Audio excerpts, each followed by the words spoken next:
Halo semua, balik lagi bersama saya. Jadi pada kesempatan video kali ini saya ingin menunjukkan salah satu modul Metasploit yang sangat keren, yaitu modulnya adalah Capture MySQL.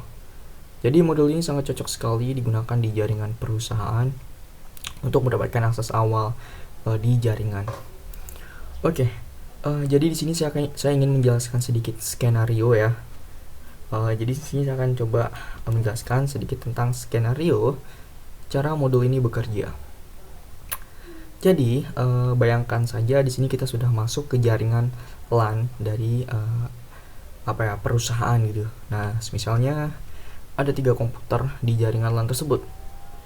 Pertama adalah komputer kita yang menjalankan modul Metasploit Capture MySQL. Lalu yang kedua adalah komputer klien. Lalu yang ketiga adalah komputer yang menjalankan server MySQL. Jadi ketika kita menjalankan Capture MySQL, lalu ketika komputer klien ingin mengautentikasi ke server MySQL, jadi kita yang menjalankan modul ini bakal menangkap data yang dikirim oleh klien yang ingin mengautentikasi ke server MySQL.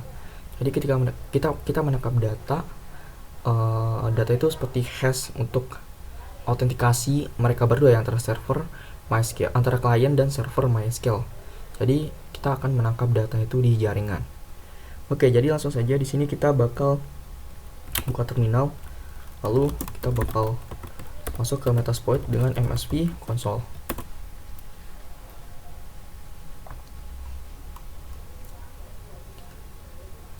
Oke, jadi untuk mencari modulnya kita bisa menggunakan search, lalu diikuti dengan MySQL.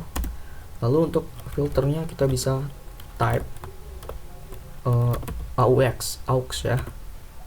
Jadi di sini kita bakal menggunakan server Capture MySQL yang nomor 0 ya, 0. Nah, jadi untuk menggunakan modul secara cepat kita bisa melakukan pengindeksan. Jadi kita bisa menggunakan use lalu nomor dari si modul tersebut. Ini kan nomornya 0 nih, jadi 0 lalu kita enter. Jadi kita sekarang berada dalam modul server Capture MySQL. Jadi sebelum kita menjalankan suatu modul, sangat penting sekali untuk mengecek option. Lalu untuk informasi lebih lanjut kita bisa mengetikkan info ya. Jadi pertama di sini kita cek untuk opsi ya. Jadi kita ketik saja di sini option. Nah, jadi di sini kita bisa melihat ada beberapa opsi. Tapi sepertinya di sini saya hanya akan mengatur John PW file. Jadi hasil jadi tangkapan capture-nya itu bakal disimpan ke dalam file yang kita sudah tentukan. Jadi untuk mengset salah satu opsi kita bisa menggunakan set, terus nama opsinya. Ini kan nama opsinya John PW file. John PW file. Saya taruh di temp MySQL capture. Salah. Oke, lalu kita enter. Nah, sekarang sepertinya cuman itu saja yang kita atur. Yang lainnya kita biarkan secara default. Lalu di sini saya ingin mengecek informasi lebih lanjut tentang modul. Jadi kalian bisa mengetikkan info ya. Info kayak gini. Jadi di sini untuk info ini kalian bisa tahu deskripsi dari modul tersebut ya. Jadi siapa yang buat gitu kan, ranknya apa, dari nama modulnya, terus namanya kan ini authentication Capture MySQL. Oke. Jadi seperti itu. Jadi untuk informasi yang lebih baik lagi di sini kita bisa juga melakukannya dengan info D ya. Jadi dia bakal membuka Firefox lalu menampilkan informasi tentang modul ini gitu. Ya, jadi ini lebih lengkap sih. Jadi kita dijelasin gitu kan yang di sisi klien ketika ingin mengautentikasi ya. Oke. Jadi nanti misal kita berhasil menangkap kredensial hash, di sana kita perlu melakukan cracking ya. Cracking hash tersebut untuk mendapatkan kredensial asli dari autentikasi antara klien dan server. Oke, jadi di sini kita sudah mengatur John PW file. Pertama di sini langsung aja kita run untuk menjalankan modul.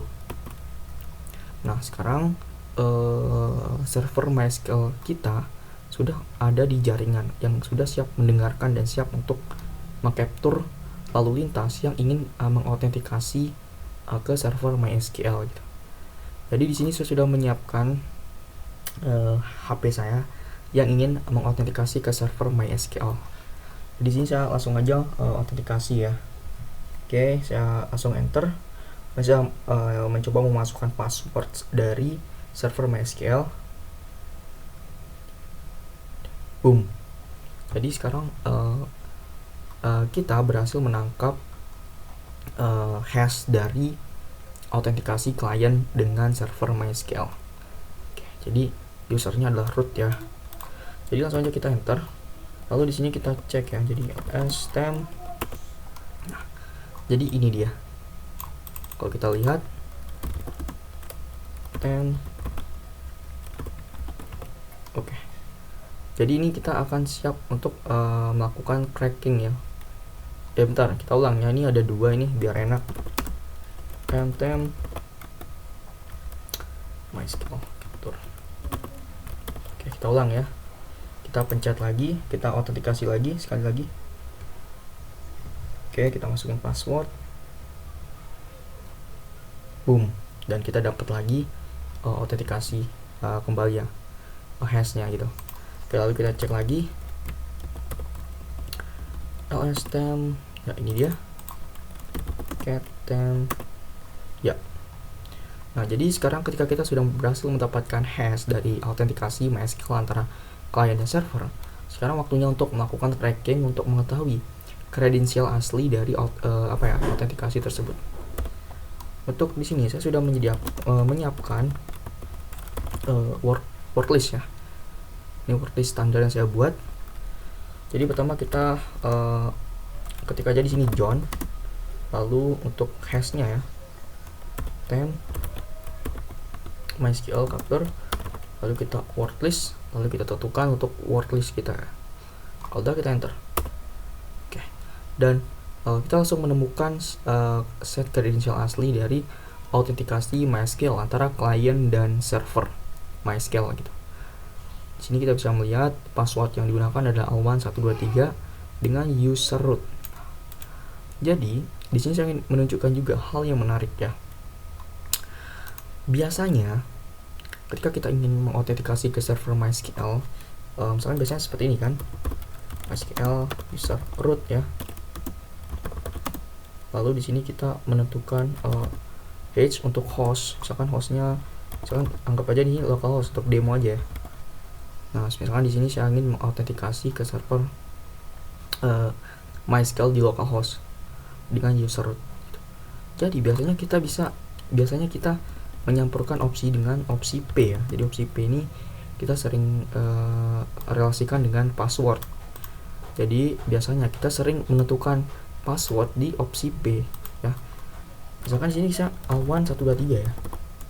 Nah, biasanya orang mengautentikasi MySQL seperti ini.